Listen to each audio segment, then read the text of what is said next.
Mahigit 100 mangingisda ang stranded sa palutang-lutang na tipak ng yelo sa Sea of Okhotsk. Ayon sa emergency services ng Russia, natrap ang mga mangingisda nang magkabitakang yelo sa isang Russian village. Kalaunan, humiwalay ito at nagpalutang-lutang sa dagat. Nirescue sila gamit ang helicopter. Pero bago mailigtas, may ilan daw na ayaw pang sumama hanggat wala pang nahuhuling isda. Nabalot naman ng makapal na niebe ang ilang bahagi ng Virginia habang nakataas ang winter storm warning. Idineklara roon ng state of emergency at sinuspindi ang pasok sa mga klase at government offices.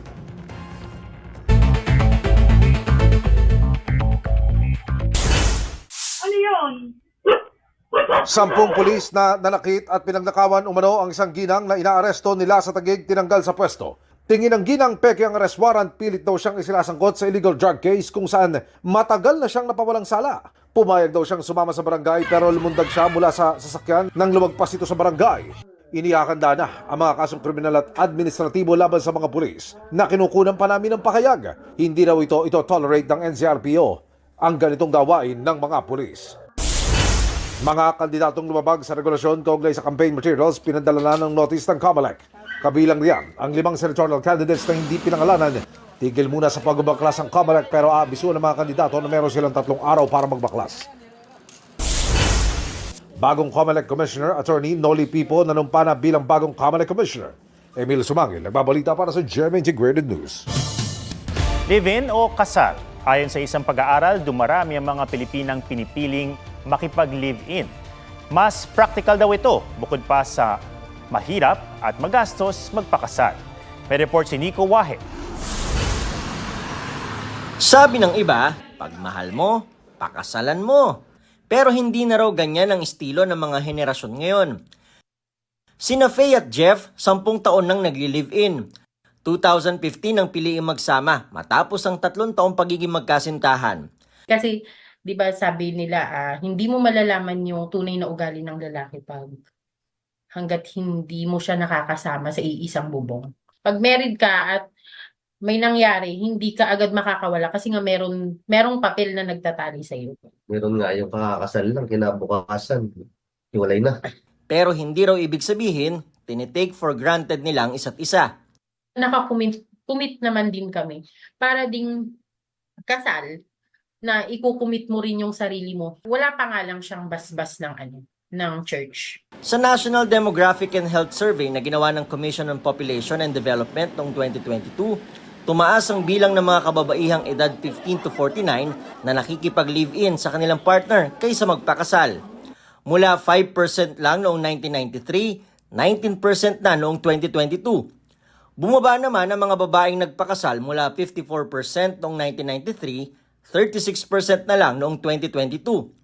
Ayon sa isang anthropologist, unti-unting nagbago ang nakagawian ng mga Pinoy pagdating sa konsepto ng pamilya mula noong 1990s.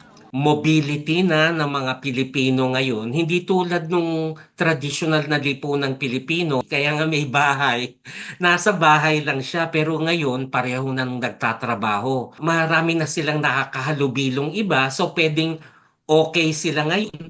Bukas sa hinaharap hindi na okay. Gusto pa rin naman daw magpakasal ng mga nagli-live-in. Gusto mong mapakasalan? Oo naman. Sinong babae ang hindi gusto? Pakakasalan ko naman siya. Pero sabi ng simbahang Katolika, dapat sa lalong madaling panahon yan, lalo kung nagsasama na ng matagal. Living together kasi, o cohabitation, there's an over-reliance on sexual expression. Ano? Sa halip na doon sa yung pagpapalalim ng kanilang ugnayan through conversation at saka communication. Naiintindihan naman daw ng simbahan ang dahilan na ayaw ng ilan na magaya sa may hindi magandang karanasan sa buhay mag-asawa. The best way really to prepare for a lasting relationship, especially sa marriage, is yung best preparation. Mahalaga raw na Diyos ang sentro ng pagsasama para hindi mauwi sa hiwalayan. Nico Wahe, nagbabalita para sa GMA Integrated News.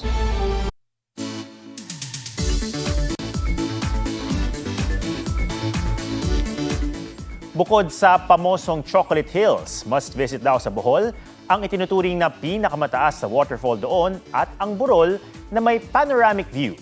G tayo dyan kasama si Joseph Morong.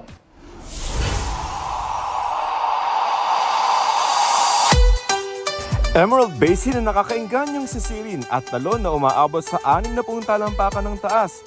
Diyan nga nanggaling ang pangalan nitong Kanuman na ibig sabihin ay 60. Yan ang Kanumantad Falls sa Kandihay, Bohol. Mayroon palang ganito kataas din na falls sa Bohol, and masasabi ko din na can compete with kung anong meron tayo sa ibang lugar. Tila hagdan ng talon.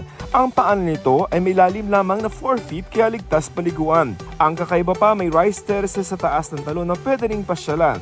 Pero kung on top of a mountain naman ang trip, bisitahin ng maliwalas na burol, ang Alicia Panoramic Park, tampok ang 360-degree view ng ganda ng Bohol. Masusubok ang hiking skills dahil may mga bahaging mahirap akyatin. May part nung Chocolate Hills na makikita pero medyo malayo.